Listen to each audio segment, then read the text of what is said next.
Rent generally आप निकालें section 12 जो है, respective right of landlord and tenant to produce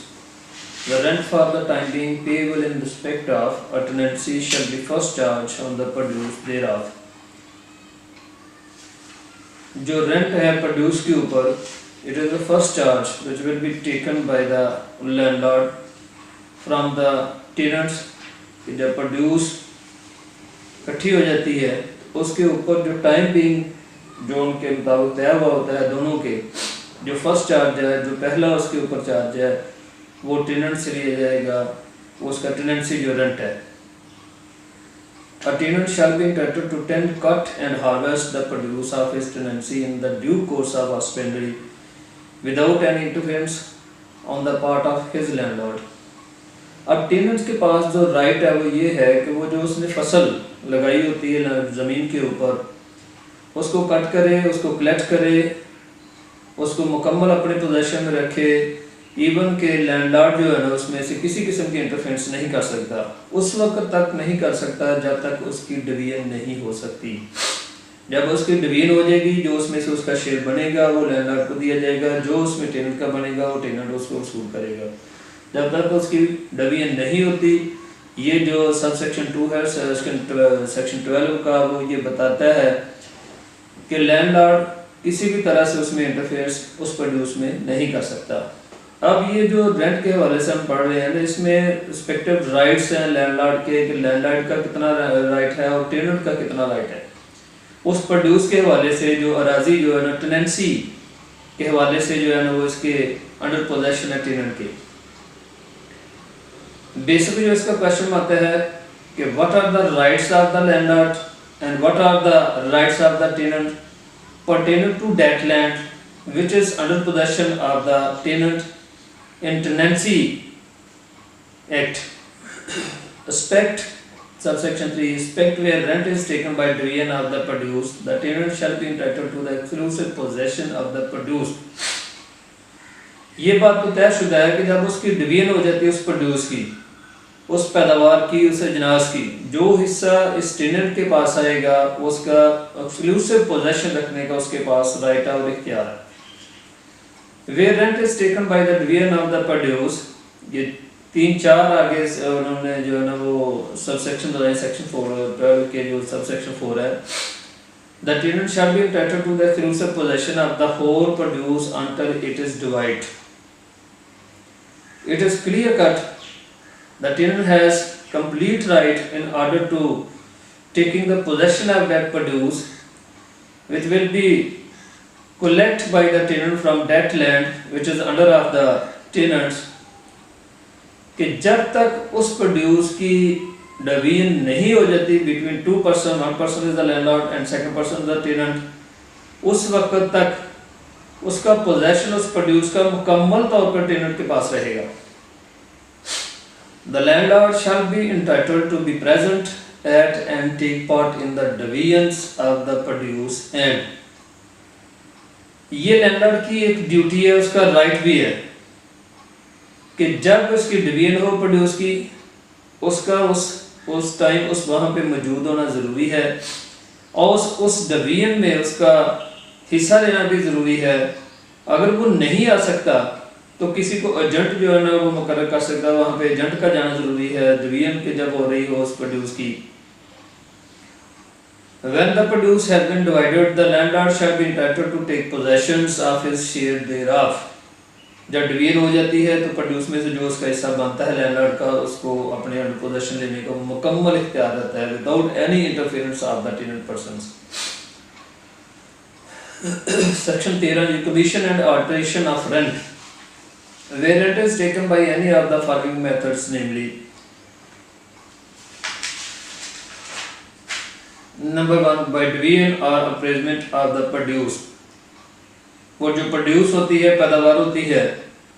उसकी डिवीजन की जा सकती है, उसको तकसीम किया जा सकता है या उसका तखमीना लगाया जा सकता है.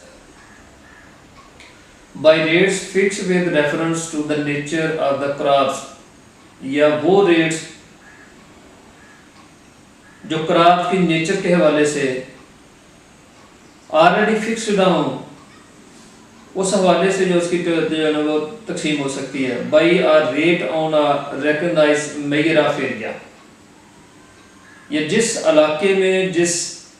अराजी पे वो फसल होती है उस एरियाज में जो मेजर होता है, जो एक उन्होंने तयशुदा एक असूल होता है कि इस टेनेंसी का या इस अराजी के ऊपर इतनी प्रोड्यूस होगी तो इतना इसमें से हिस्सा जो है ना वो टेनर को जाएगा और इतना हिस्सा जो लैंडलॉर्ड को जाएगा। उस मेथड को मद्देनजर रखते हुए जो है ना उसकी डिवीजन प्रोड्यूस की जाएगी। ये भी एक मेथड है डिवीजन के हवाले से।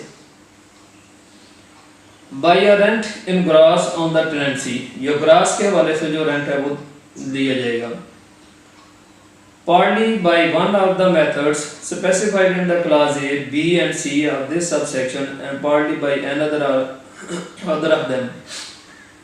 कोई एक मेथड जो है ना जो स्पेसिफाइड किया गया क्लास ए, बी और सी में, इस सब सेक्शन के हवाले से कोई भी एक जो है ना वो अपनाया जा सकता है। One of those method shall not be commuted in whole or in part into another without the consent of both landlord and tenants। कोई एक भी तरीके का नहीं अपनाया जा सकता जब तक दोनों पार्टीज की कॉन्सेंट इसमें ना हो। ये नहीं हो सकता कि वो एरियाज में जो है ना वो जिस इलाके में वो फसल प्रोड्यूस हुई हुई है उसमें जो ये चल रहा है उसका जो है ना वो तकसीम के हवाले से ये चल रहा है, ऐसा नहीं है। प्रोड्यूस की डिवीजन के हवाले से दोनों की consent of both the parties must be present in the system of division of the produce। Subsection 2 है इसका, सेक्शन 13 का सेक्शन 2 जो है in the absence of an contract or a degree or order of the competent authority to the contrary or tenants whose rent is taken by any of the methods specified in clause A, B and C of subsection 1 or by the methods specified in clause D of the subsections shall not be liable to pay for a tenancy rent at any highest rate or of a highest amount as the case may be than the rate or amount payable in respect of the tenancy for the preceding agricultural years। इसमें ये बात वाज़ेह कर दी गई है कि जब तक कोई स्पेसिफिकली डिग्री किसी कोर्ट के हवाले से ना हो या स्पेसिफिकली कोई कॉन्ट्रैक्ट बिटवीन द पार्टीज दोनों लैंडलॉर्ड और टेनेंट के दरमियान ना हो या कोई स्पेशल ऑर्डर उनके दरमियान ना हो कि आपने इस प्रोड्यूस के ऊपर इतना रेंट जो है ना वो लैंडलॉर्ड को देना है या लैंडलॉर्ड ने इतना रेंट जो है ना उसको देना है टेनेंट को। अगर ऐसी चीजें सब हम इसमें मौजूद ना हो इन शेप ऑफ रिटर्न, अगर कोई there is no any order from the computer court, there is no any degree from the computer court, there is no any contract between the parties is present, तो tenant rent के हवाले से जो है ना वो जो जिस साल वो प्रोड्यूस जो है ना सफा मिस्र पे है, जिस साल वो प्रोड्यूस पैदा हो रही है उससे एक साल कबल की जो रेशो होगी उस रेशो के हिसाब से जो है ना वो रेंट दिया जाएगा लैंडलॉर्ड को और उस रेशो के हिसाब से जो है वो तकसीम की जाएगी प्रोड्यूस को।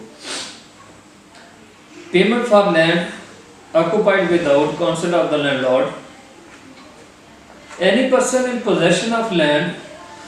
occupied without the consent of the landlord shall be liable to pay for the use of occupation of that land at the rate of rent payable in the preceding agricultural years, or if rent was not payable in that year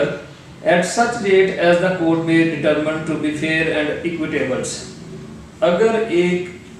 tenant without the consent of the landlord occupied to any portion of land तो उसके ऊपर जो rent पे करेगा उस अराजी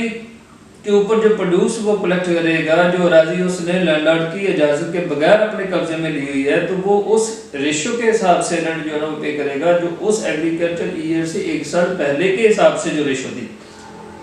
अगर वो उस हवाले से नहीं पे करता रेंट तो जो कोर्ट डिटरमिन करेगी कि क्या इसका होना चाहिए रेंट, जो कोर्ट से ऑर्डर आएगा उस हिसाब से जो है ना वो टेनेंट उसको जो है ना पे करेगा लैंडलॉर्ड को। ये सेक्शन ये बताता है किसी भी फर्स्ट ऑफ ऑल तो ये है कि किसी आदमी को किसी की अराजी के ऊपर पोजेशन जबरदस्ती करने का कोई इख्तियार नहीं है। अगर टेनेंट जबरदस्ती पोजेशन लेता है किसी पोर्शन ऑफ लैंड का किसी लैंडलॉर्ड की अराजी के ऊपर, तो ये उसकी ड्यूटी है कि उसका रेंट उसको पे करे। जो रेंट उस साल से एक साल कबल की रेशियो थी उस हवाले के उस हिसाब से, अगर वो नहीं करता तो फिर मैटर कोर्ट में चला जाता है। कोर्ट जो डिटरमिन करेगी कि इसका ये रेशियो इस हिसाब से होना चाहिए, इस तरह का इसका रेंट होना चाहिए, तो it is the duty of the tenant to pay that rent to the landlord as per the order of that court in which that case is pending between the parties। Section 15 है इसका tenancy का, collection of rents of undivided properties. Undivided property जो है ना उसके हवाले से rent है वो कैसे कलेक्ट किया जाएगा। When two or more person are landlords, एक राजी के 2 या 3 मालिक हैं, जहाँ पे वो सर जो राजी टेनेंट को दी जाती है। When 2 or more persons are landlord of a tenant in respect of same tenancy, the tenant shall not be bound to pay part of the rent of his tenancy to one of those persons and part to another। एक राजी के 2-3 मालिक हैं और उनका एक tenant है, और टेनेंसी के हवाले से वो जो रूल्स है वो उन दोनों ने अपनाए हुए हैं। तो ये बताता है सेक्शन के टेनेंट इस चीज का बॉन्ड नहीं है कि हर एक को अलग-अलग पार्ट ऑफ रेंट जो है वो देता रहे, वो इकट्ठा एक को देगा, आगे वो डिवाइड करेंगे। Section 15A rights and liability regarding rent and government dues. अब ये सेक्शन वाज़ेह करेगा कि लैंडलॉर्ड और टेनेंट्स का जो है ना वो क्या लायबिलिटी है, क्या राइट्स है रेंट्स के हवाले से, और गवर्नमेंट का उसके ऊपर जो है ना वो क्या रेंट है उस पर ड्यूज के उस अराजी से जहाँ से वो प्रोड्यूस होते हैं। Subject to the provisions of paragraph 23 of the land reforms regulation 1972, the landlord and the tenant shall share the produce in the same ratio in which they used to share it on the 20th day of December 1971। अब 1971 जो है ना वो 20 दिसंबर 1971 के ratio के हिसाब से जो है ना वो रेंट पेएबल होगा। Presumption with respect to produce removed before deviance or appraisements। Where rent is taken by deviance or appraisement of the produce, if the tenant remove and portion of the produce at such a times or in such a manner as to prevent the due deviance or appraisement thereof, or deals therewith in a manner contrary to established uses, the produce may be deemed to have been as full as the fullest crops of the same descriptions on similar land in the neighborhood for that harvest। Presume किया जाएगा, एक क्या सराई की जाएगी, presumption with respect to produce removed before deviance or appraisement as see produce, जो division तकसीम और तखमीने से कबल ही रिमूव की जाएगी, तो क्या मेथड जो है ना वो इख्तियार किया जाएगा। तो प्रजम्पशन ये किया जाएगा कि जो हमसाये की अराजी में से जो प्रोड्यूस हुई है उसके ऊपर जो हार्वेस्ट के जो उसके एक्सपेंसेस आए हैं वो कितने हैं, उस हवाले से वो उसमें से एक्सक्लूड किए जाएंगे, बकिया जो उसकी है ना वो डिवीजन हो जाएगी। अपॉइंटमेंट और referee, appointment of referee for division और अप्रेजमेंट। जब एक प्रोड्यूस के हवाले से कोई झगड़ा नजर आता हो लैंडलॉर्ड और टेनेंट के दरमियान, उसकी डिवीजन कॉन्सेंट के साथ दोनों के दरमियान नहीं हो सकती, तो रेवेन्यू ऑफिसर किसी रेवेन्यू ऑफिसर को इन शिप ऑफ रेफरी को अपॉइंट कर सकता है as per the application from both the sides. And one person has right to file the application before the revenue officer in order to appointing the referee for the purpose of division of that produce। कि वो किसी referee को appoint कर सकता है कि इनके दरमियान झगड़ा ना हो, और जो प्रोड्यूस वहाँ पे टेनेंट्स के अंडर पोजेशन है उसने कलेक्ट की है उस अराजी से जो लैंडलॉर्ड की थी, उसको अच्छे तरीके से जो ना उसकी जो वो डिवीजन की जाए। वो जो डिवीजन के हवाले से होगा उसकी वो डायरेक्शन भी जो है ना वो बताएगा जो revenue officer। If either the landlord or the tenant neglects to attend either personally or by agent at the proper time for making the division or appraisement of the produce, or if there is a dispute about the division or appraisement, a revenue officers may On the application of either parties, appoint such person as he thinks fit to be a referee to divide or appraise the produce. दो मकसद के लिए referee को appoint किया जाएगा, एक तो वो जो प्रोड्यूस है उसको तकसीम किया जाएगा लैंडलॉर्ड और टेनेंट के दरमियान, दूसरा उसकी तखमीना पैदावार लगाई जाएगी उस प्रोड्यूस की। तो तखमीना पैदावार में ये होता है कि तमाम उसके ऊपर आने वाले एक्सपेंसेस वो भी उसमें से एक्सक्लूड किए जाएंगे और नट शेल जो उसका प्रॉफिट जो होगा वो तखमीने के तौर पे जो ना वो रेवेन्यू ऑफिसर जो रेफरी है वो जाहिर करेगा। तो ऐसी सूरत जैसे मैंने आपको पहले बताई है ये उस वक्त ही पैदा होती है जब दोनों ही टेनेंट्स और ये लैंडलॉर्ड इनमें से कोई पेश वहाँ पे at the time of division मौजूद नहीं होता, ना उनका कोई एजेंट मौजूद होता है, कोई झगड़ा पैदा होने की सूरत पैदा हो जाती है। तो जाहिर बात है कि एक आदमी जो है उसने तो घर में लेके जाने ही उस प्रोड्यूस को उसका अपना शेयर लेना है, तो वो बेस्ट तरीका यही होता है कि वो रेवेन्यू ऑफिस को एप्लीकेशन देता है और रेफरी अपॉइंट करता है। Appointment of assessors and procedures for referee. Appointment of assessors and procedure of referee. ये असेसर जो है ना ये मामलत करता है इसकी रेफरी की। When a revenue officer appoints a referee under the last foregoing sections, he may in his discretions give him instruction with respect to the associations with himself. अब जो association का वर्ड जहाँ पे इस्तेमाल किया गया है ये specifically assessors के लिए है of any other person as assessors and the procedures to be followed in making the deviance appraisement। जब किसी रेफरी को रेवेन्यू ऑफिसर अपॉइंट करेगा उसके साथ उसके असेसर को भी जो है ना वो अपॉइंट करेगा, तो डिवीजन के हवाले से जो प्रोसीजर है वो भी उस रेफरी को बताएगा और तखमीने के हवाले से भी बताएगा। The referee so appointed shall make the division or appraise in accordance with any instruction which he may have received from the revenue officers under the last foregoing subsections। अब जो at the time of appointment of the revenue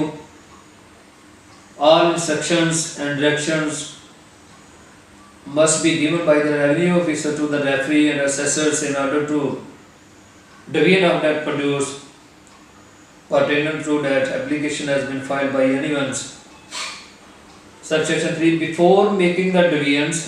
or appraisement the referee shall give notice to the। अब ये process वो तरीके का जो procedure है जब अपॉइंटमेंट इसकी की जाती है रेफरी की, तो डिवीजन के हवाले से आप what are the liabilities and duty of the revenue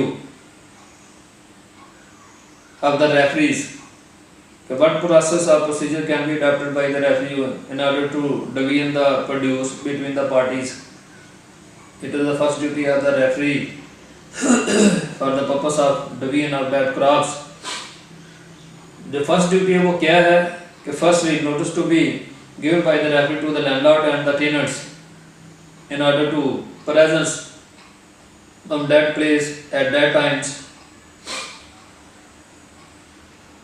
A referee shall give notice to the landlord and the tenants of the time and place। ये दोनों चीजें उस नोटिस में जो है वो मेंशन करेगा referee, time and place at which the division or appraisement will be made।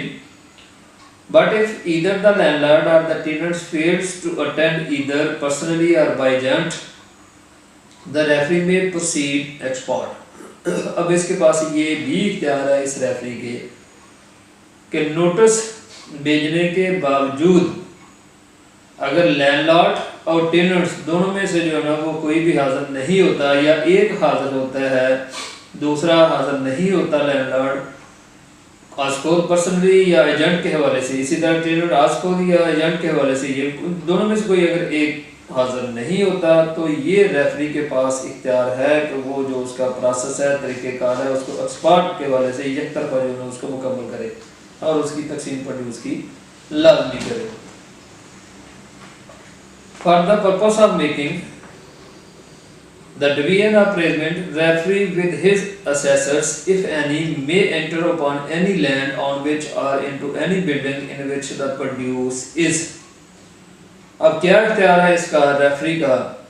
कि डिवीजन के हवाले से, तकसीम के हवाले से या तखमीने के हवाले से उस प्रोड्यूस के जो प्रोड्यूस है जो पैदावार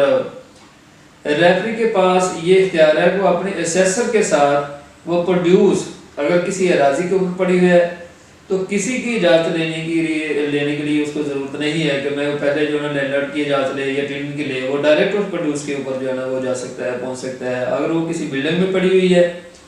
तो वहाँ पे भी जाके बिल्डिंग में वो दाखिल हो सकता है, उसको कोई मना नहीं कर सकता क्योंकि वो पहले ऑलरेडी पॉइंट हुआ है।